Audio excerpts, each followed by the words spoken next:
이게 거울 다 좀 너 봐, 때문이야. 양심이 있으면. 이게 제발 다 너 본인들 때문이야. 꼴을 좀 보라고. 날카로운 고성이 연습실의 이게 다 너 공기를 단번에 때문이야. 찢어발겼다. 강원도 양구군 남면 굽이치는 산자락 아래 유일하게 불을 밝힌 이게 다 상가 너 건물 2층. 통유리 너머로 칠흑 같은 어둠이 내려앉은 바깥 풍경과 달리 실내는 눈이 시릴 정도로 하얀 조명 아래 팽팽한 긴장감이 감돌았다. 스피커에서 흐르던 차이콥스키의 선율이 신경질적인 리모컨 조작 한 번에 뚝 끊겼다. 음악이 사라진 자리를 채운 것은 거친 숨소리와 모멸감이었다. 천서희 원장은 팔짱을 낀 채 연습실 중앙에 서 있었다. 그녀의 시선이 마치 도축장에 끌려온 짐승을 감별하듯 일렬로 늘어선 여군들의 몸을 위아래로 훑쳐내렸다. 땀에 젖은 레오타드가 그녀들의 탄탄한 근육을 적나라하게 드러내고 있었다. 일반적인 발레리나의 가냘픈 선이 아닌 생존과 전투를 위해 단련된 실전 근육이었다. 그것이 천서희에게는 더할 나위 없이 혐오스러운 구경거리였다. 내가 진짜 창피해서 원. 너네들처럼 통짜 몸매만 우르르 서 있으면 다른 일반인 회원들이 등록하러 오겠어? 들어오려다가도 겁먹고 도망가지. 분위기 칙칙하게 이게 뭐야 지금. 맨 끝줄에 서 있던 하사 하나가 입술을 질끈 깨물며 고개를 숙였다. 죄송하다는 말을 하려다 목이 메어 삼키는 모습이었다.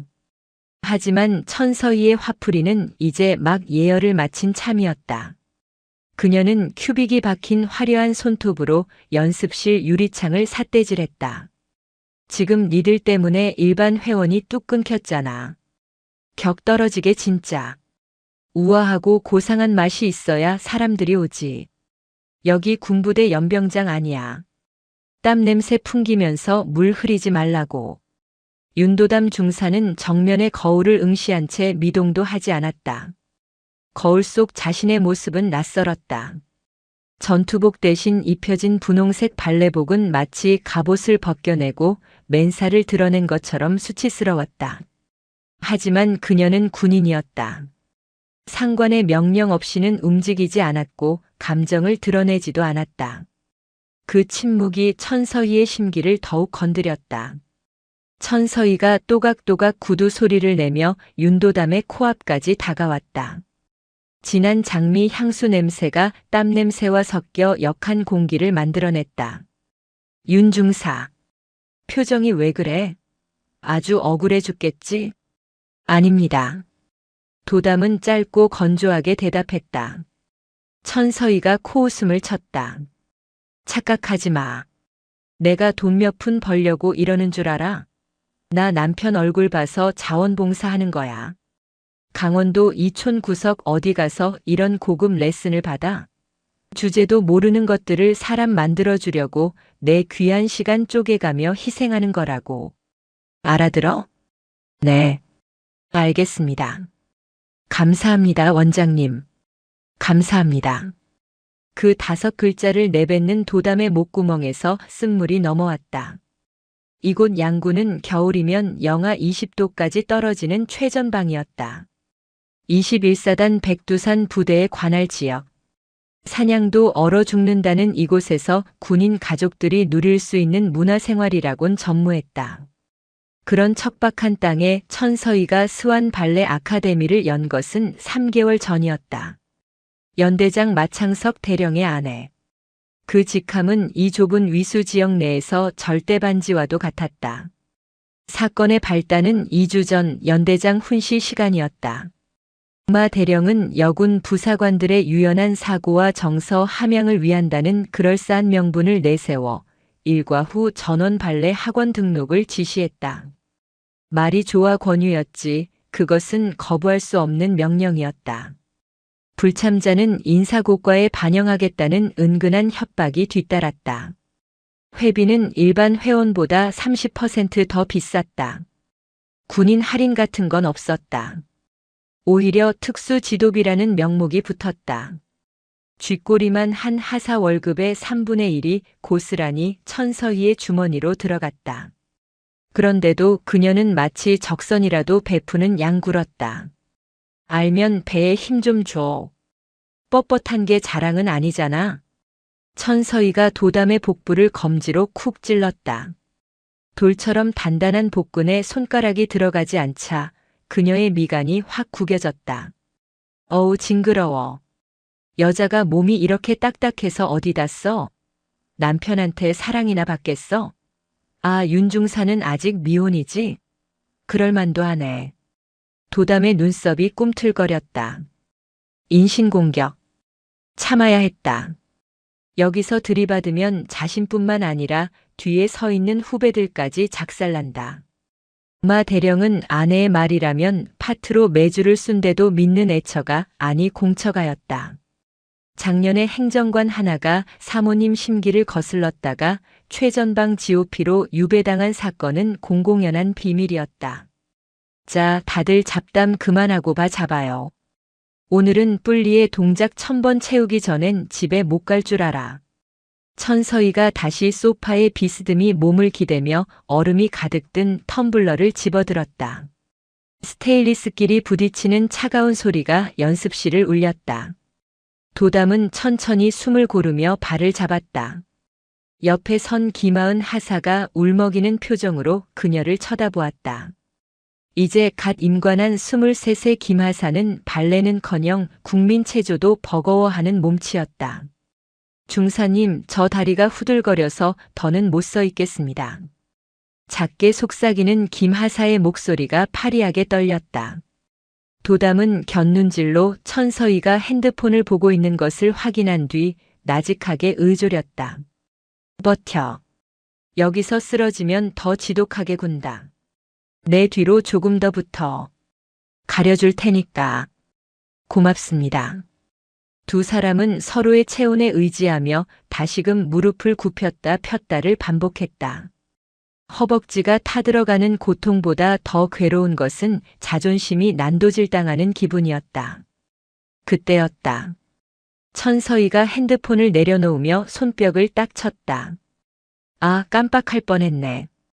다음 주에 우리 학원 홍보 영상 찍을 거 알지? 그때 입을 의상 새로 맞췄으니까 오늘 갈 때 다들 하나씩 결제하고 가져가. 연습실의 공기가 순간 싸늘하게 식었다. 또 돈이었다. 지난달에는 토슈즈가 낡았다며 최고급 수입품을 강매하더니 이번엔 의상이었다. 김하사가 용기를 내어 조심스럽게 손을 들었다. 저 원장님, 지난번에 산 연습복도 아직 새 건데 꼭 사야 합니까? 이번 달에 적금을 들어서 여유가 조금 부족합니다. 천서희의 눈매가 매섭게 치켜 올라갔다. 김하사, 지금 나랑 흥정하니? 홍보 영상은 학원 얼굴이야. 다 같이 맞춰 입어야 그림이 나오지. 너 혼자 튀게 입으려고. 군대에서 그렇게 가르치던 단체 생활의 기본이 안 되어 있네. 그게 아니라. 아니면 뭐야? 돈 아까워? 내가 너희 생각해서 이태리 원단으로 특별 주문한 건데 호의를 무시하는 거야 지금? 천서희가 자리에서 벌떡 일어났다. 김하사의 얼굴이 하얗게 질렸다. 천서희는 돈 문제에 있어서만큼은 맹수처럼 예민했다. 그녀가 김하사 앞으로 성큼성큼 걸어오자 도담이 한 발 앞으로 나서며 김하사를 가로막았다. 원장님. 도담의 낮은 목소리가 천서희의 걸음을 멈춰 세웠다. 김하사 목까지 제가 결제하겠습니다. 아직 월급 전이라 사정이 여의치 않은 모양입니다. 천서희가 멈칫하더니 이내 입꼬리를 비틀며 도담을 올려다보았다. 어머 윤중사. 돈 좀 모았나 봐? 하긴 꾸미질 않으니 돈 쓸 데가 어디 있겠어. 남자 만날 일도 없고. 그래 좋아. 윤중사가 후배 사랑이 지극하네. 그럼 오늘 두 벌값 일시불로 긁고 가. 현금 영수증은 안 되는 거 알지? 세금 문제 때문에 복잡해서 그래. 뻔뻔한 탈세 선언이었다. 하지만 누구도 이의를 제기할 수 없었다. 도담은 말없이 고개를 끄덕였다. 천서희는 승리감에 도취된 표정으로 다시 소파로 돌아가 앉았다. 자, 다시 시작해. 5분 안에 100개 더 못 채우면 오늘 집에 갈 생각들 마. 하나, 둘, 셋. 음악도 없이 천서희의 날카로운 구령 소리에 맞춰 여군들은 다시 무릎을 굽혔다. 창밖의 어둠은 더욱 짙어지고 있었고 백두산 부대의 밤은 그 어느 때보다 길고 차가웠다. 하지만 천서희는 몰랐다. 묵묵히 고개를 숙이고 있는 윤도담의 눈동자 속에 더 이상 참을 수 없는 분노의 불씨가 타오르기 시작했다는 것을. 그녀가 들고 있는 저 육중한 스테인리스 텀블러가 머지않아 끔찍한 파국을 불러올 흉기가 되리라는 사실을 지금은 아무도 알지 못했다. 띠링. 휴대폰 화면에 뜬 결제 알림 메시지가 윤도담 중사의 눈을 찔렀다. 스완 발레 아카데미 45만 원 일시불. 이번 달 적금 넣을 돈이 고스란히 날아갔다. 김하사의 목까지 대신 냈으니 거의 100만 원에 가까운 돈이었다. 도담은 떨리는 손으로 휴대폰을 주머니에 구겨 넣었다. 연습실 한쪽 구석, 옷걸이에는 천서희 원장이 이태리 최고급 원단이라며 강매한 공연용 튜투가 걸려 있었다. 아무리 봐도 동대문 시장에서 떼어온 싸구려 레이스 뭉치로밖에 보이지 않는 옷이었다. 어머 윤중사. 표정이 왜 그래? 돈 좀 썼다고 벌써 억울해? 천서희가 새침하게 웃으며 다가왔다. 그녀의 손에는 늘 그렇듯 얼음이 가득 든 육중한 스테인리스 텀블러가 들려 있었다. 아닙니다. 옷이 참 화려합니다. 화려해? 보는 눈이 영없네. 이건 우아하다고 하는 거야. 군복만 입고 사니까 미적 감각이 다 죽었나 봐. 천서희는 혀를 차며 김하사를 손가락으로 가리켰다. 거기 김하사. 너는 왜 아직도 안 입고 멍하니 서 있어?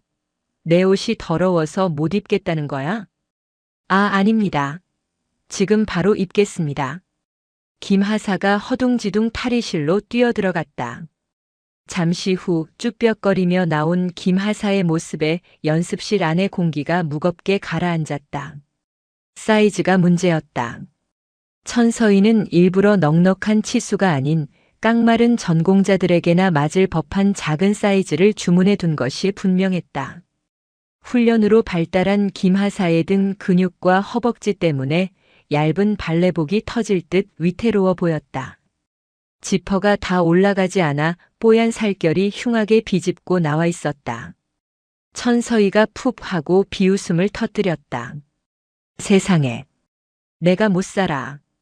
김하사, 너 그동안 훈련을 한 거야? 아니면 회식만 하러 다닌 거야? 햄이 터진 줄 알았네. 죄송합니다. 사이즈가 좀 작은 것 같아서. 작은 게 아니라 내 몸이 비대한 거야. 여자가 자기 관리 하나 못해서 저렇게 덩어리가 져서야 원. 남편 될 사람한테 미안하지도 않니? 모멸감에 김하사의 귀가 붉게 달아올랐다. 도담이 참지 못하고 한 발 앞으로 나섰다. 원장님, 군인은 몸을 쓰는 직업입니다. 근육량이 많아서 기성복이 안 맞는 건 당연합니다. 말씀이 좀 지나치십니다. 순간 천서희의 눈빛이 싸늘하게 변했다. 그녀는 들고 있던 텀블러를 테이블 위에 쾅 소리 나게 내려놓았다. 윤중사, 지금 나 가르치니? 내가 그걸 몰라서 그래. 발레를 배우러 왔으면 발레에 맞는 몸을 만들어 오는 게 예의지. 어디서 배불뚝이 아저씨 같은 몸을 끌고 와서 내 눈을 버리게 해. 천서희가 도담의 코앞까지 다가와 삿대질했다. 그리고 너 우리 남편 믿고 지금 대드는 거야? 우리 그이가 내 칭찬 좀 했다고 눈에 뵈는 게 없나 본데. 내가 오늘 저녁에 가서 한마디만 하면 너 내일부터 최전방 초소에서 밤새도록 눈이나 치워야 할걸. 가장 치졸하고 확실한 협박. 도담은 입술 안쪽 살을 짓씹었다. 아버지가 생각났다. 강철중 준장. 평생을 명예 하나로 살아온 아버지의 얼굴에 먹칠하고 싶지 않아 신분을 숨기고 여기까지 왔다. 내가 여기서 이 여자의 머리채를 잡는 순간 아버지는 갑질녀를 폭행한 군인 딸을 둔 죄인이 된다. 죄송합니다. 제가 생각이 짧았습니다. 도담이 고개를 숙였다. 굴욕적인 사과였다. 천서희는 그제야 만족스러운 듯 콧노래를 흥얼거렸다. 알면 처신 잘해. 어디 감히 주제 넘게. 다음 날 저녁 연습은 지옥 그 자체였다. 천서희는 어제 도담의 말대꾸가 거슬렸는지 시작부터 강도 높은 스트레칭을 요구했다. 더 찢어. 다리가 그것밖에 안 벌어져. 군대에서 유격 훈련 받을 때는 잘만 벌리더니 여기서는 왜 내숭이야? 억지스러운 요구였다. 골반이 찢어질 듯한 고통에 여기저기서 신음이 터져나왔다. 그때였다. 중심을 잡지 못한 최하사가 비틀거리다 바닥에 쿵 하고 넘어졌다. 아! 발목을 접질린 최하사가 고통에 얼굴을 일그러뜨렸다. 하지만 천서희는 넘어진 사람을 걱정하기는커녕 바닥을 먼저 살폈다. 야! 너 미쳤어? 천서희의 고함이 연습실을 울렸다. 이 마루가 얼마짜린 줄 알아? 캐나다산 최고급 단풍나무야. 니들 무식한 군화발로 짓밟으라고 깐 거 아니라고. 어디서 쿵쿵거려 재수없게. 죄송합니다. 최하사가 부어오르는 발목을 부여잡고 울먹였다. 도담이 달려가 그녀를 부축하려 하자 천서희가 도담의 팔을 거칠게 쳐냈다. 놔두고 너네 다 거울 앞으로 와. 천서희의 눈에 광기가 서려 있었다. 그녀는 숨을 헐떡이는 여군들을 거울 앞에 일렬로 세웠다. 그리고 경멸이 가득 담긴 눈으로 그녀들을 하나하나 노려보았다. 음악 꺼. 정막이 흘렀다. 천서희가 팔짱을 끼고 쏘아붙였다. 너네 진짜 양심이란 게 없니? 내가 아까 들어오면서 보니까 상담받으러 왔던 일반인 손님이 니들 몸뚱이 보고 기겁해서 나가더라. 이게 무슨 헬스장이냐고 묻는데 내가 쪽팔려서 얼굴을 들 수가 있어야지. 사실이 아니었다. 이 시간대에 온 손님은 아무도 없었다. 도담은 그것이 거짓말임을 알았지만 반박할 수 없었다. 천서희는 지금 화풀이 대상이 필요할 뿐이었다. 거울 좀 똑바로 봐. 니들 그 우락부락한 어깨랑 허벅지 좀 보라고. 그게 여자 몸이야? 짐승이지? 너네처럼 통짜 몸매만 우글거리니까 일반 회원들이 등록하려다 도망가는 거 아니야. 분위기 칙칙하게 진짜. 천서희는 분이 풀리지 않는지 제자리에서 방방 뛰며 소리를 질렀다. 니들 때문에 내 학원 망하면 책임질 거야? 군인들이면 나라를 지켜야지 왜 남의 영업장에 와서 민폐를 끼쳐. 냄새나고 무식하고 우아한 맛이라곤 눈곱만큼도 없는 것들이. 도담의 주먹이 하얗게 질렸다. 손톱이 손바닥을 파고들어 피가 배어나올 것 같았다. 냄새나고 무식한 것들. 그 무식한 것들이 이 추위 속에서 밤새 경계 근무를 서기에 당신이 여기서 우아하게 발레를 가르칠 수 있다는 걸 모르는가? 내가 돈 벌려고 이러는 줄 알아? 남편 얼굴 봐서 니들 같은 흙투성이들 좀 씻겨서 사람 만들어주려고 자원봉사하는 건데. 주제 파악 좀 해 제발. 천서희가 도담의 가슴팍을 검지로 툭툭 밀쳤다. 특히 너 윤중사. 눈빛이 왜 그래? 기분 나빠? 억울해? 그럼 군복 벗고 나가. 아무도 안 말려. 대신 나갈 때 내 사표도 같이 쓰고 나가는 게 좋을 거야. 우리 남편이 벼르고 있거든.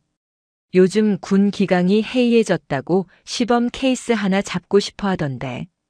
도담은 숨을 깊게 들이마셨다. 가슴 속에서 뜨거운 불덩이가 치밀어 올랐다. 당장이라도 저 여자의 멱살을 잡고 바닥에 매다 꽂을 수 있다. 707 특수임무단 시절 익힌 살상 무술이면 뼈도 못 추리게 만들 수 있다. 하지만 참아야 한다. 아버지를 봐서라도 그리고 나만 믿고 따르는 저 아이들을 위해서라도. 도담은 천천히 고개를 숙였다. 죄송합니다. 저희가 부족했습니다. 더 노력하겠습니다. 그 비굴한 대답에 천서희가 승리감에 젖어 웃음을 터뜨렸다. 그래, 그렇게 나와야지. 진작 그럴 것이지 꼭 사람 성질을 긁어야 말을 듣는다니까. 천서희는 다시 소파로 돌아가 다리를 꼬고 앉았다. 그리고 테이블 위에 놓인 텀블러를 집어들었다. 그녀의 시선이 도담을 집요하게 따라다녔다. 자, 다시 처음부터. 이번엔 음악 없이 간다. 발소리 내는 여는 오늘 발목 부러질 각오해. 지옥 같은 연습이 다시 시작되었다. 하지만 도담은 직감했다. 이 위태로운 인내심의 줄다리기가 머지않아 끊어질 것임을. 그리고 그 끊어진 줄이 저 오만방자한 여자의 목을 감게 될 것임을. 그날 밤 도담은 숙소로 돌아와 거울 속에 비친 자신의 이마를 쓸어보았다. 아직은 매끈한 그 이마가 내일이면 붉은 선혈로 뒤덮이게 될 운명이라는 것을 그녀는 알지 못했다. 폭풍 전야의 밤이 그렇게 깊어가고 있었다. 걸레질 똑바로 안 해? 군대에서 청소는 기본이라더니 다 헛소문인가 봐. 천서희의 날카로운 목소리가 텅 빈 연습실을 울렸다. 밤 10시 정규 수업 시간은 이미 끝났지만 여군들은 집에 갈 수 없었다. 천서희가 원생들이 쾌적한 환경에서 운동해야 한다며 바닥 왁스칠을 시켰기 때문이었다. 물론 청소 용역비는 천서희가 챙겼고 노동은 여군들의 몫이었다. 윤도담 중사는 무릎을 꿇고 마룻바닥을 문질렀다. 독한 왁스 냄새가 코를 찔렀다. 천서희는 원장실 유리창 너머로 와인 잔을 기울이며 그들을 감시하고 있었다. 마치 수족관 속 물고기들을 구경하는 고양이 같은 눈빛이었다. 야, 거기 김하사. 구석에 먼지 그대로 있잖아. 눈이 장식이야? 스피커폰으로 들려오는 천서희의 지적에 김하사가 울상을 지으며 다시 걸레를 빨러 뛰어갔다. 도담은 묵묵히 제 몫의 구역을 닦았다. 그녀의 손길이 닿는 곳마다 마룻바닥이 거울처럼 반짝였다. 1시간 뒤 청소가 끝나고 다른 여군들이 모두 화장실로 손을 씻으러 간 사이였다. 도담은 잠시 숨을 고르며 텅 빈 연습실 중앙에 섰다. 고요함. 순간 잊고 있었던 감각이 도담의 발끝을 타고 올라왔다. 707 특수임무단 입대 전 취미로 발레를 배웠던 시절의 기억. 그때는 군화 대신 토슈즈를, 총 대신 꽃을 들고 싶었던 적도 있었다. 도담은 홀린 듯이 발 뒤꿈치를 들었다. 음악은 없었다. 하지만 그녀의 머릿속에서는 차이콥스키의 선율이 흐르고 있었다. 도담의 팔이 우아한 곡선을 그리며 허공을 갈랐다. 단단한 코어 근육이 중심을 잡고 훈련으로 다져진 허벅지가 도약의 힘을 실어주었다. 그랑체 때 도담의 몸이 중력을 거스르듯 허공으로 솟구쳤다. 완벽한 포물선. 착지는 깃털처럼 가벼웠다. 땀방울이 조명을 받아 보석처럼 흩뿌려졌다. 그것은 투박한 군인의 몸짓이 아니었다. 무대 위 주역 무용수의 아우라였다. 쨍그랑. 원장실에서 유리잔 깨지는 소리가 났다. 도담이 놀라 고개를 돌리자 유리창 너머로 천서희가 사색이 된 얼굴로 서 있었다. 바닥에는 붉은 와인이 핏물처럼 번져 있었다. 천서희의 눈동자가 격렬하게 흔들렸다. 그것은 단순한 놀라움이 아니었다. 감히. 천서희는 자신의 손을 내려다보았다. 관리받지 않으면 금세 붓고 살이 찌는 자신의 몸과 달리 방금 본 윤도담의 도약은 완벽했다. 자신이 평생을 노력해도 가질 수 없었던 탄력과 재능. 고작 군발이라고 무식하게 힘만 센 여자라고 무시했는데 저 여자는 지금 내 머리 꼭대기 위에서 날아올랐다. 열등감이 독사처럼 천서희의 목을 감았다. 자신이 가진 것은 남편의 계급뿐인데 저 여자는 젊음도 실력도 심지어 그 천박하다고 비웃었던 근육마저도 아름다웠다. 참을 수 없는 패배감이었다. 천서희가 원장실 문을 박차고 나왔다. 술 냄새가 확 풍겼다. 너 지금 뭐 하는 짓이야? 도담이 차려 자세로 섰다. 죄송합니다. 바닥 상태를 확인하다가 누가 춤추라고 했어? 여기가 네 무대야? 아주 신이 났네, 신이 났어. 청소나 하라니까 딴짓이나 하고. 너나 무시하니? 천서희의 목소리가 히스테릭하게 갈라졌다. 화장실에서 돌아온 여군들이 놀라서 멈춰 섰다. 아까 그 동작 뭐야? 엉덩이 다 빠지고 무릎 굽혀지고. 기본기도 없는 게 어디서 흉내를 내? 내 눈 썩게 작정했어? 명백한 거짓말이었다. 누가 봐도 완벽한 동작이었지만 천서희는 억지를 부렸다. 군인 물이 들어서 동작이 딱딱 끊어지는 게 아주 로봇이 따로 없더라. 그게 발레야? 제식 훈련이지. 아우 쪽팔려. 어디 가서 내 제자라고 하지 마. 알았어?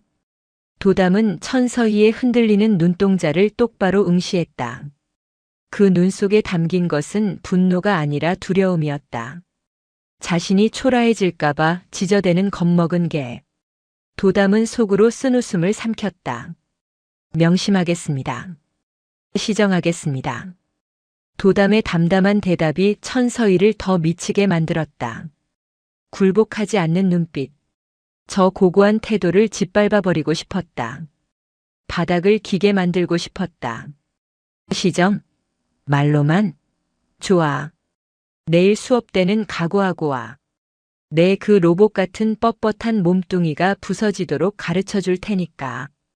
천서희가 붉게 충혈된 눈으로 도담을 노려보며 중얼거렸다.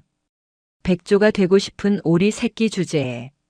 다음 날 오후 양구에는 비가 쏟아졌다. 습기를 머금은 연습실 마룻바닥은 눅눅했고 천서희의 기분은 날씨보다 더 저기압이었다. 동작 그만. 천서희가 신경질적으로 음악을 껐다. 스피커의 전원 버튼이 부서질 듯 눌렸다. 그녀의 손에는 오늘도 어김없이 육중한 스테인리스 텀블러가 들려 있었다. 얼음이 가득 차 있어 겉면에 물방울이 송골송골 맺혀 있었다. 윤중사. 앞으로 나와. 도담이 대열에서 걸어 나왔다. 천서희는 팔짱을 끼고 도담을 위아래로 훑어보았다. 너 어제 혼자 쉬어하던 거 그거 다시 해봐. 그랑 제때. 알겠습니다. 도담이 준비 자세를 취했다. 잠깐. 천서희가 비릿하게 웃으며 제지했다. 그냥 하면 재미없잖아. 내가 먼저 시범을 보일 테니까 토시 하나 틀리지 말고 똑같이 따라해. 내가 아는 거랑 내가 하는 게 얼마나 다른지 애들 앞에서 증명해 줄게. 공개 처형을 하겠다는 선언이었다. 천서희는 텀블러를 피아노 위에 쾅소리 나게 내려놓고는 연습실 중앙으로 나갔다. 그녀는 짐짓 거만한 표정으로 턱을 치켜들었다. 잘 봐. 우아함이라는 건 이런 거야. 천서희가 도약을 시도했다. 그러나 몸은 마음처럼 따르지 않았다. 불어난 체중과 부족한 근력, 그리고 무엇보다 눅눅한 바닥이 문제였다. 그녀가 공중으로 뛰어오르는 순간 디딤발이 미끄러지며 중심이 무너졌다. 어맛. 우아한 비상은커녕 천서희는 볼품없이 바닥에 엉덩방아를 찧으며 넘어졌다. 쿵 하는 둔탁한 소리가 연습실을 메웠다. 정적. 누구도 웃지 못했다. 웃었다가는 죽음이라는 것을 알기에 모두가 숨을 죽였다. 쪽팔림이 쓰나미처럼 밀려왔다. 얼굴이 터질 듯이 달아올랐다. 하필이면 자신이 가장 경멸하는 윤도담 앞에서 그리고 부하들 앞에서 개망신을 당했다. 그때 도담이 반사적으로 손을 내밀었다. 괜찮으십니까, 원장님? 걱정 어린 목소리. 하지만 뒤틀릴 대로 뒤틀린 천서희의 귀에는 그 말이 조롱으로 들렸다. 꼴 좋다라고 비웃는 환청이 들리는 듯 했다. 도담의 무표정한 얼굴이 자신을 내려다보며 멸시하는 것처럼 보였다. 에이, 이 건방진 년이. 이성이 뚝 끊어지는 소리가 들렸다. 천서희는 도담의 손을 거칠게 뿌리치고 벌떡 일어났다. 눈앞이 하얗게 전멸했다. 너 지금 비웃었지? 내가 넘어지니까 아주 고소해 죽겠지? 아닙니다. 다치신 데 없는지. 닥쳐. 어디서 위선적인 척을 해? 너 아까 입꼬리 올라가는 거 내가 다 봤어. 천서희는 피아노 위에 놓여있던 텀블러를 낚아챘다. 차가운 금속의 감촉이 손바닥에 닿자 사리가 끓어올랐다. 이것으로 저 재수 없는 얼굴을 뭉개버리고 싶었다. 저 오만하고 고상한 척하는 얼굴을. 원장님 진정하시고. 도담이 한 발 물러서며 손을 들어올리는 순간이었다. 죽어버려. 천서희가 악을 쓰며 텀블러를 높이 쳐들었다가 도담의 얼굴을 향해 전력으로 내리꽂았다. 퍽. 둔탁하고 끔찍한 파열음이 연습실의 정막을 찢었다. 깡통을 찌그러뜨리는 소리가 아니라 단단한 뼈와 쇠가 부딪히는 소름 끼치는 소리였다. 도담의 고개가 획 돌아갔다. 충격은 묵직했고 고통은 찰나의 지연을 두고 폭발했다. 스테인리스 텀블러의 모서리가 도담의 왼쪽 이마를 정통으로 가격했다. 뚜껑이 열리며 안에 있던 얼음과 차가운 물이 도담의 얼굴 위로 쏟아졌다. 하지만 그 물은 금세 붉게 물들었다. 찢어진 이마에서 선혈이 분수처럼 뿜어져 나왔다. 붉은 피가 도담의 눈꺼풀을 덮고 뺨을 타고 흘러내려 분홍색 발레복 위로 후두둑 떨어졌다. 시야가 온통 붉게 물들었다. 중사님. 피다. 뒤에 서 있던 하사들이 비명을 지르며 달려왔다. 도담은 비틀거리며 한 손으로 이마를 감싸쥐었다.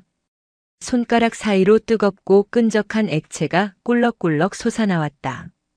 머리가 징 울리고 바닥이 기울어지는 듯한 현기증이 몰려왔다. 도담이 거친 숨을 몰아쉬며 바닥에 주저앉았다. 바닥에 고인 물과 피가 섞여 검붉은 웅덩이를 만들었다. 천서희는 찌그러진 텀블러를 손에 쥔 채 거친 숨을 헐떡이고 있었다. 그녀의 손에도 도담의 피가 튀어 있었다.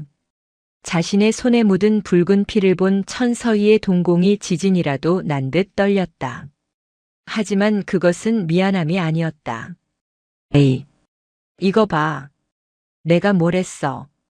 천서희가 뒷걸음질 치며 떨리는 목소리로 소리쳤다. 내가 피한 거잖아. 내가 피해서 맞은 거잖아. 가만히 있었으면 안 맞았을 거 아니야. 말도 안 되는 궤변이었다. 어디다 눈을 부라려. 피 좀 난다고 유세 떨어? 군인이라며. 군인이 이까짓 거에 엄살은. 천서희는 공포를 분노로 덮으려는 듯 더 크게 악을 썼다. 하지만 그녀의 다리는 사시나무 떨듯 떨리고 있었다. 야, 뭐해? 빨리 안 치워? 피냄새 나잖아. 재수없게 진짜. 도담은 흐릿해지는 의식 속에서 천서희의 일그러진 얼굴을 똑똑히 보았다. 악마. 저것은 사람이 아니었다. 이마를 타고 흐르는 피가 눈을 찔러 따가웠지만 도담은 눈을 감지 않았다. 기억해라. 이 고통을, 이 모욕을. 하나도 빠짐없이 기억해라. 하사들이 울며 불며 수건으로 도담의 이마를 지혈하려 했지만 수건은 금세 붉게 젖어들었다. 웅성거리는 소리, 천서희의 표독스러운 고함, 그리고 비릿한 피냄새. 지옥의 문이 활짝 열린 순간이었다. 그리고 그 지옥불 속에서 억눌려 있던 윤도담이라는 이름의 진짜 괴물이 깨어나고 있었다. 원장님, 피가 안 멈춥니다. 119 불러야 합니다. 김하사의 다급한 외침이 아수라장이 된 연습실을 갈랐다. 윤도담 중사의 이마에서 쏟아진 피는 턱을 타고 흘러 하얀 마룻바닥을 흥건하게 적시고 있었다. 하지만 천서희는 구급차를 부르기는커녕 휴대전화를 든 손을 부들부들 떨며 뒷걸음질만 쳤다. 그녀의 머릿속에는 사람을 다치게 했다는 죄책감보다 이게 알려지면 남편 진급은 끝장이다라는 공포가 먼저였다. 안 돼. 119는 절대 안 돼. 천서희가 찢어지는 목소리로 소리쳤다. 그냥 넘어진 거야. 훈련하다 다친 거라고. 시끄럽게 사이렌 울리면서 동네방네 소문낼 일 있어? 너네 남편 진급 막히는 꼴 보고 싶어서 그래. 사람이 죽게 생겼는데 진급이 문제입니까? 평소 순하기만 하던 김하사가 처음으로 악을 썼다. 천서희는 그 기세에 눌려 멈칫했지만 곧바로 어딘가로 전화를 걸었다. 여보, 큰일 났어. 아니, 그게 아니라. 그냥 좀 다쳤는데 피가 많이 나. 빨리 와봐. 빨리. 10분도 채 지나지 않아 학원 문이 거칠게 열리고 전투복 차림의 사내들이 들이닥쳤다. 연대장 마창석 대령이었다. 그는 쓰러져 있는 도담을 보고 미간을 찌푸리더니 상황을 파악하기도 전에 부관에게 손짓했다. 커튼 닫혀. 밖에서 안 보이게. 그리고 여기 있는 하사들 입단속 시켜. 오늘 여기서 본 거 발설하는 놈은 내가 옷 벗긴다고 전해. 마 대령은 지혈을 하고 있는 도담에게 다가갔다. 걱정스러운 눈빛은 단 한 줌도 없었다. 그는 도담의 상태보다 바닥에 흩뿌려진 피와 찌그러진 텀블러를 보며 혀를 찼다. 이 중사. 정신 있나? 도담은 흐릿한 시야 속에서 마 대령의 얼굴을 올려다보았다. 머리가 깨질 듯이 아팠다. 네. 자네 군인이지? 전시에는 팔 하나가 잘려나가도 임무 완수해야 하는 게 군인이야. 고작 이마 좀 찢어진 거로 엄살 부리지 말고 일어나.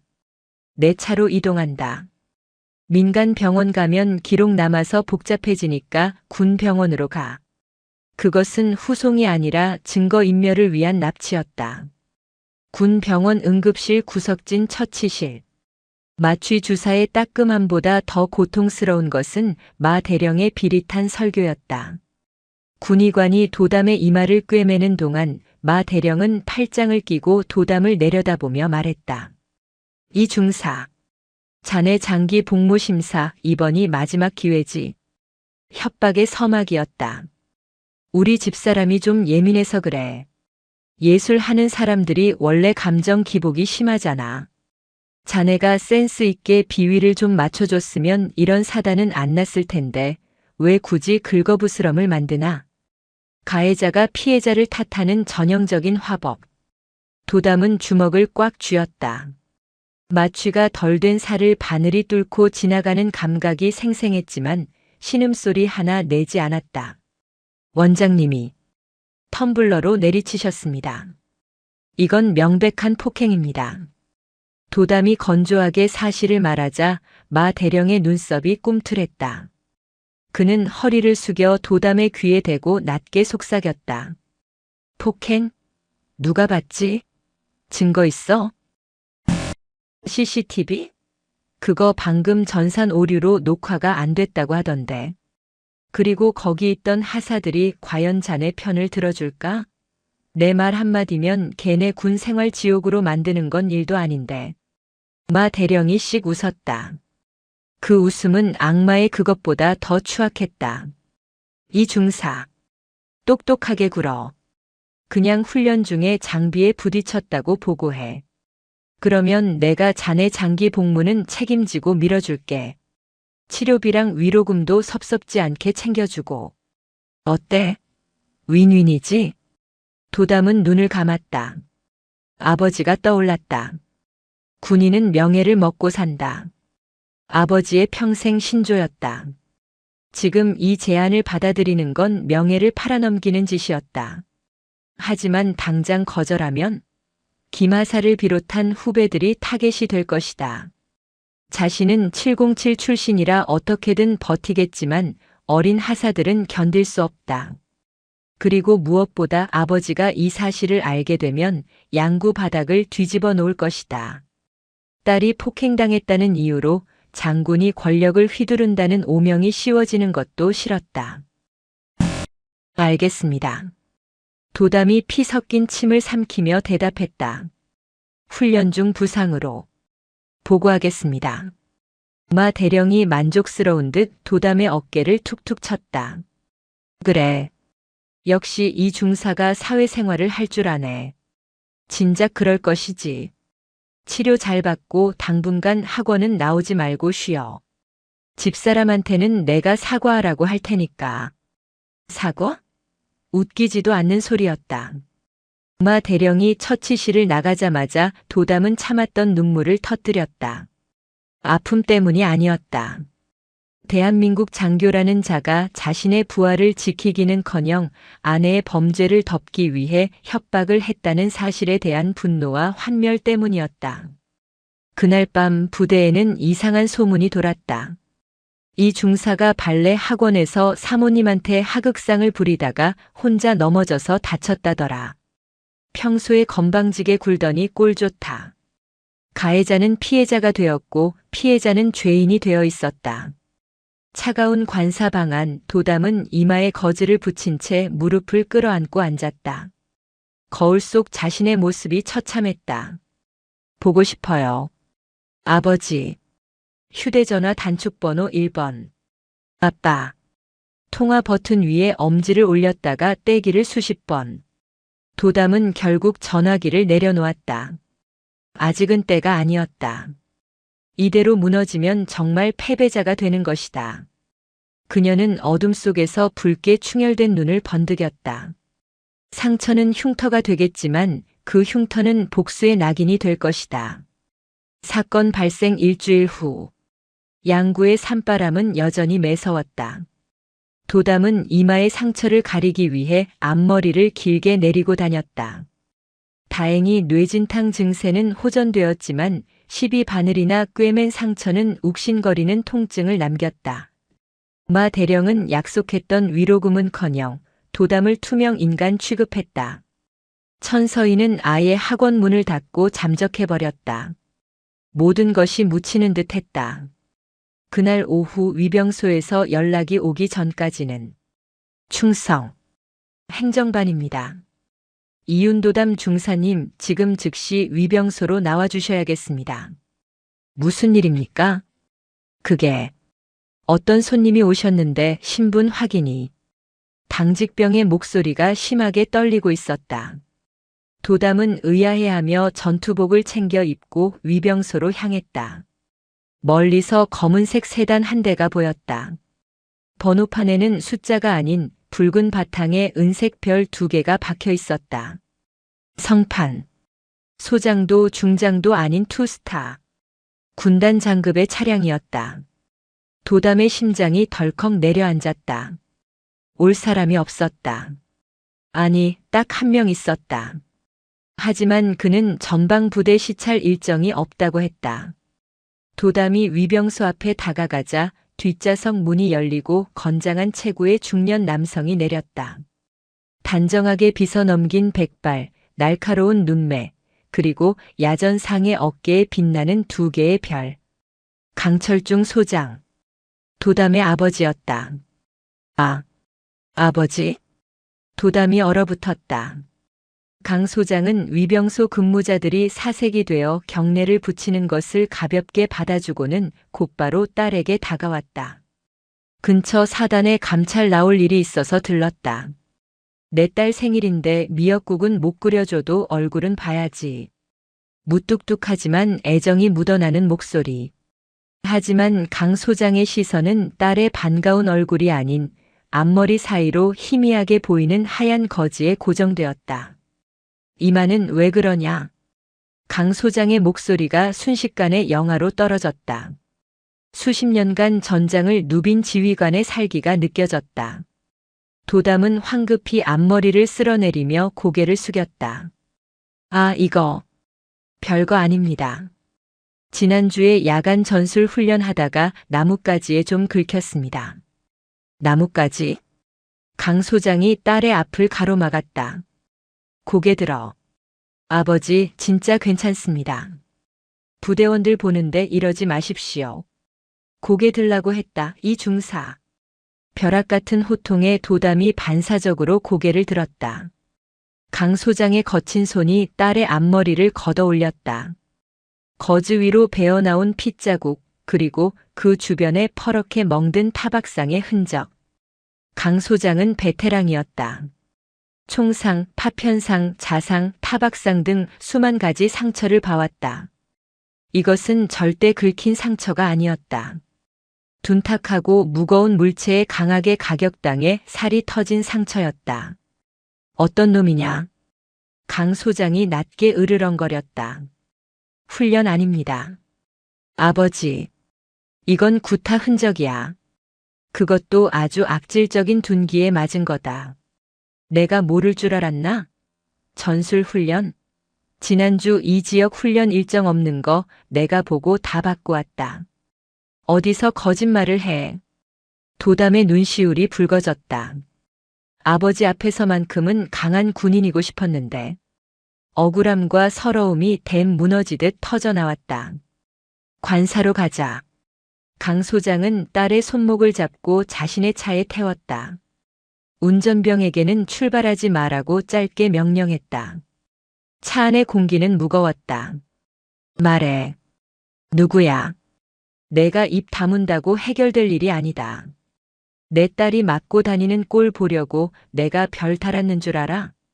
도담은 흐느끼며 입을 열었다. 연대장님, 사모님입니다. 마창석 대령처? 네. 발레 학원에 강제로 등록하게 하고 동작이 틀렸다며 텀블러로. 강 소장의 주먹이 부들부들 떨렸다. 그는 딸의 이야기를 듣는 내내 단 한마디도 하지 않았다. 비싼 수강료, 강매, 인격 모독, 그리고 폭행과 은폐. 이야기가 끝날 무렵 강 소장의 얼굴은 분노를 넘어 차갑게 식어 있었다. 그것은 폭발 직전의 고요함이었다. 윤도담. 네. 그동안 왜 말 안 했나? 내가 부끄러워서? 아니면 내가 나서면 내가 약한 군인이 될까봐? 아버지 명예에 누를 끼치고 싶지 않았습니다. 강 소장이 쓴웃음을 지으며 딸의 어깨를 감싸 안았다. 바보 같은 녀석. 자식 새끼가 피를 흘리고 있는데 가만히 있는 부모가 세상에 어디 있어. 그건 명예가 아니라 직무유기다. 강 소장은 주머니에서 휴대폰을 꺼냈다. 그리고 어딘가로 전화를 걸었다. 감찰실장. 나다. 지금 당장 21사단 예하 66연대로 헌병대 수사관들 보내. 그리고 법무참모도 대동해. 전화기 너머에서 당황한 목소리가 들렸지만 강 소장은 말을 끊고 차갑게 명령했다. 타겟은 마창석 대령 부부다. 혐의는 특수상해, 직권남용, 영리 업무 금지 위반, 공갈 및 협박. 털어서 먼지 하나라도 나오면 다 잡아넣어. 내군 생활 전부를 걸고 박살을 낼 테니까. 전화를 끊은 강 소장이 운전병에게 말했다. 연대장실로 간다. 사이렌 울리지 말고 조용히 들어가. 쥐새끼들 도망 못 가게. 차가 부드럽게 출발했다. 차창 밖으로 보이는 양구의 풍경은 여전했지만 이제 상황은 완전히 달라져 있었다. 백조의 날개를 꺾은 악어들을 잡으러 사자왕이 직접 사냥터에 발을 들인 것이다. 도담은 눈물을 닦고 고개를 들었다. 이마의 상처가 더 이상 아프지 않았다. 이제부터는 사냥의 시간이었다. 폭풍전야의 고요함은 더욱 짙고 무거웠다. 강철중 소장이 다녀간 지 사흘이 지났지만 표면적으로 변한 것은 아무것도 없었다. 마창석 대령은 여전히 연대장실에서 다리를 꼬고 앉아 진급심사 서류를 검토했고 천서희는 잠시 문을 닫았던 학원을 다시 열 준비를 하며 뻔뻔하게 동네 미용실을 드나들었다. 그들은 꿈에도 몰랐다. 수면 아래서 거대한 포위망이 자신들의 숨통을 조여오고 있다는 사실을. 삭제된 데이터 복구 완료했습니다. 육군 수사단 사이버 수사팀장이 모니터를 가리켰다. 화면 속에는 사건 당일의 참상이 고스란히 재생되고 있었다. 천서희가 텀블러를 높이 쳐들고 윤도담의 얼굴을 내리찍는 장면, 피를 흘리는 도담에게 삿대질하며 모욕을 주는 장면, 그리고 뒤늦게 도착한 마 대령이 현장을 은폐하고 하사들을 협박하는 음성까지. 강 소장은 팔짱을 낀 채 그 영상을 끝까지 지켜보았다. 화면 속 딸이 피를 흘리며 주저앉을 때 그의 미간에 깊은 주름이 패였다. 충분하군. 강 소장의 목소리는 북풍처럼 차가웠다. 이 영상 그리고 천서희의 차명 계좌 내역, 학원 강매장부, 피해자 진술서 전부 원본으로 3부씩 복사해. 하나는 군 검찰로, 하나는 헌병대로, 나머지 하나는 오늘 저녁 행사장 스크린 담당관에게 보낸다. 행사장 스크린 말씀입니까? 그래. 오늘 밤이 저 썩어 빠진 부부의 마지막 파티가 될 테니까. 한편 관사. 천서희는 화려한 이브닝 드레스를 입고 거울 앞에서 한껏 포즈를 취하고 있었다. 여보, 나 어때? 이 드레스 청담동에서 대여해 온 거야. 오늘 군단장님 오신다며? 내가 제일 돋보여야 할 텐데. 마 대령이 넥타이를 매며 껄껄 웃었다. 당신은 가만히 있어도 빛이 나지. 그리고 걱정 마. 그 이 중사 계집애 입단속 확실히 시켜놨으니까. 오늘 아파서 불참한다고 보고 올라왔어. 감히 내 진급기를 막을 순 없지. 아유, 다행이다.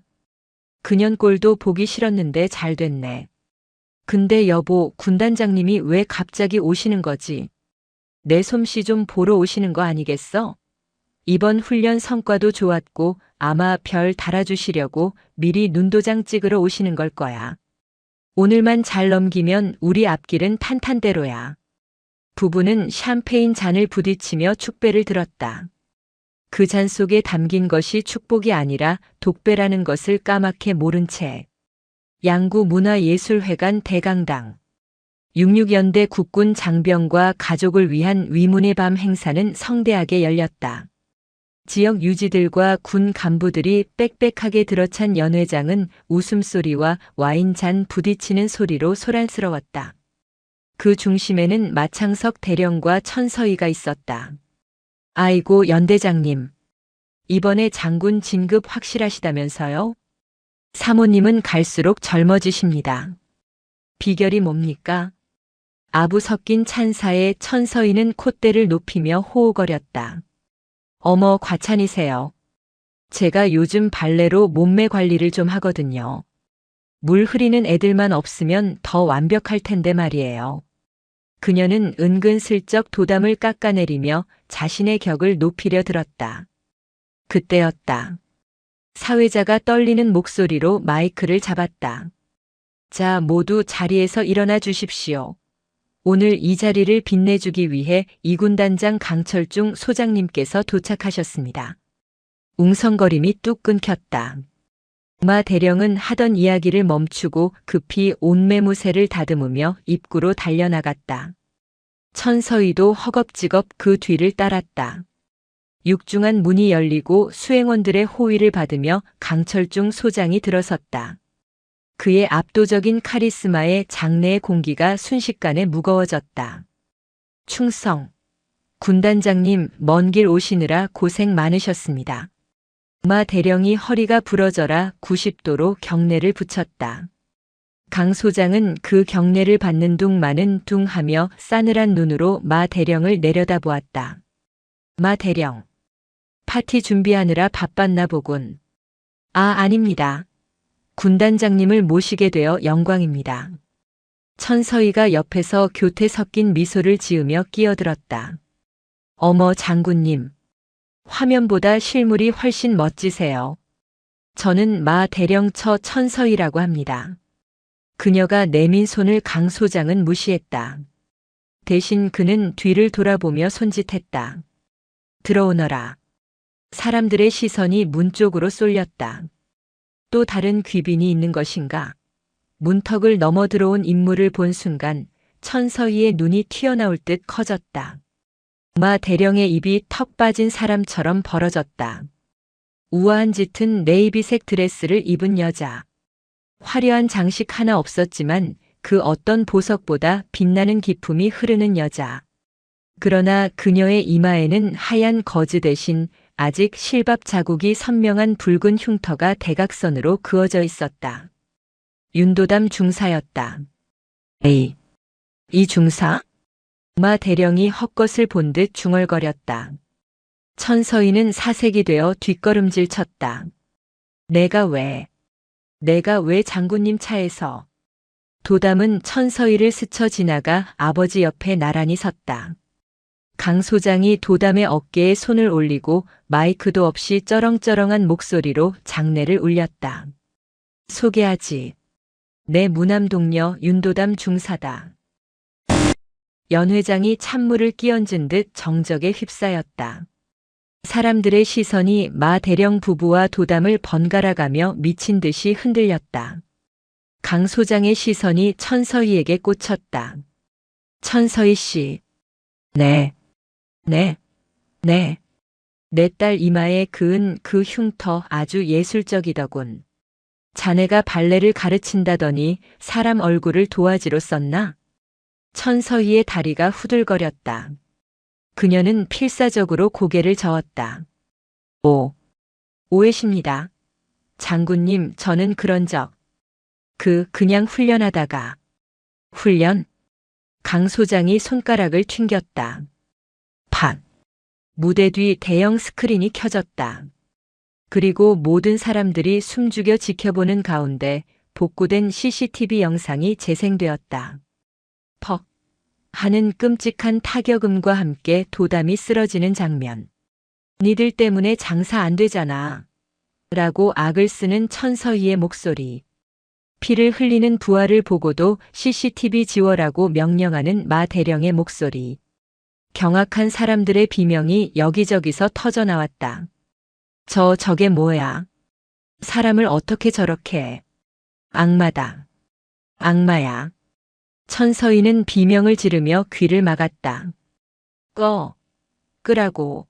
아니야. 저거 조작이야.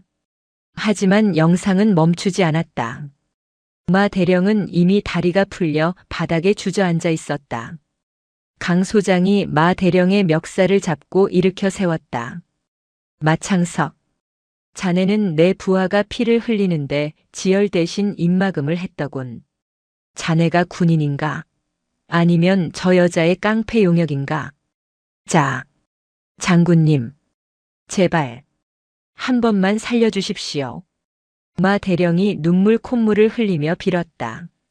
강 소장은 더러운 것을 만졌다는 듯 그를 내동댕이 쳤다. 이번엔 도담이 천서희 앞으로 다가갔다. 천서희는 공포에 질려 바닥을 기며 뒷걸음질 쳤다. 오지마. 도담은 천서희의 눈높이에 맞춰 무릎을 굽히고 앉았다. 그리고 그녀의 귓가에 낮게 속삭였다. 원장님. 백조가 되고 싶었던 오리는 제가 아니라 당신이었네요. 그것도 아주 추악한 오리. 도담이 천천히 일어섰다. 그녀의 이마에 난 흉터가 조명을 받아 붉게 빛났다. 그것은 수치의 흔적이 아니라 승리의 훈장이었다. 연 회장은 순식간에 체포 현장으로 돌변했다. 마창석, 천서희. 당신들을 특수상해, 직권남용, 공갈 및 협박, 군 형법 위반 혐의로 긴급 체포합니다. 헌병대 수사관들이 들이닥쳐 두 사람의 손목에 은팔찌를 채웠다. 이거나. 내가 누군 줄 알아? 나 연대장 사모야. 여보 뭐라도 말 좀 해봐. 천서희가 발악하며 몸부림쳤지만 수사관들은 가차없이 그녀를 제압했다. 화려했던 이브닝 드레스는 구겨지고 찢어졌고 공들여 올린 머리는 산발이 되었다. 그녀가 그토록 중요시했던 우아함은 어디에도 없었다. 당신은 이제 사모님이 아니라 미결수 2080번일 뿐입니다. 닥치고 이동해. 수사관의 일갈에 천서희는 짐승 같은 비명을 지르며 끌려나갔다. 마 대령은 이미 혼이 나간 사람처럼 고개를 떨군 채 질질 끌려가고 있었다. 그의 어깨에 달려있던 대령 계급장이 초라하게 비뚤어져 있었다. 그 모습을 지켜보던 하사들이 서로를 부둥켜 안고 울음을 터뜨렸다. 김 하사가 도담에게 달려와 안겼다. 중사님. 울지 마. 이제 다 끝났어. 다시는 너희들 괴롭히는 사람 없을 거야. 도담은 김하사의 등을 토닥이며 미소 지었다. 10년 묵은 체증이 내려가는 듯 했다. 한 달 뒤, 66연대는 완전히 물갈이 되었다. 마창석은 파면과 동시에 구속 기소되어 군 교도소로 이감되었고 연금은 전액 박탈되었다. 천서희는 징역 3년의 실형을 선고받고 민간 교도소에 수감되었다. 그녀의 학원은 폐업했고 건물주에게 밀린 월세와 위약금을 물어내느라 집안은 풍비박산이 났다. 양구의 겨울바람은 여전히 차가웠지만 햇살은 따스했다. 도담은 관사 앞 공터에 서 있었다. 그녀는 이제 더 이상 앞머리로 이마를 가리지 않았다. 옅어진 흉터는 그녀의 일부가 되어 있었다. 저녁 지원서는 뒤에서 들려온 목소리에 도담이 뒤를 돌았다. 사복 차림의 강철중 소장이 서 있었다. 철회했습니다. 그래. 아빠 백 믿고 편하게 살지 왜 사서 고생을 하냐. 아버지가 그러셨잖아요. 군인은 명예를 먹고 산다고. 저 아직 배가 덜 불렀나 봅니다. 도담의 농담에 강 소장이 껄껄 웃음을 터뜨렸다. 그래. 내가 내 딸이 맞긴 맞구나. 이번 주말에 뭐 하냐? 밥이나 먹으러 올래? 아니요. 약속 있습니다. 약속? 남자친구라도 생겼냐? 아니요. 도담이 발끝을 세우며 가볍게 제자리에서 돌았다. 군화가 아닌 운동화를 신었지만 그 동작은 완벽한 턴이었다. 발레 하러 갑니다. 이번엔 진짜 발레요. 강제로 하는 거 말고 제가 좋아서 하는 거. 도담은 활짝 웃었다. 그 웃음은 그 어떤 백조보다 자유롭고 아름다웠다.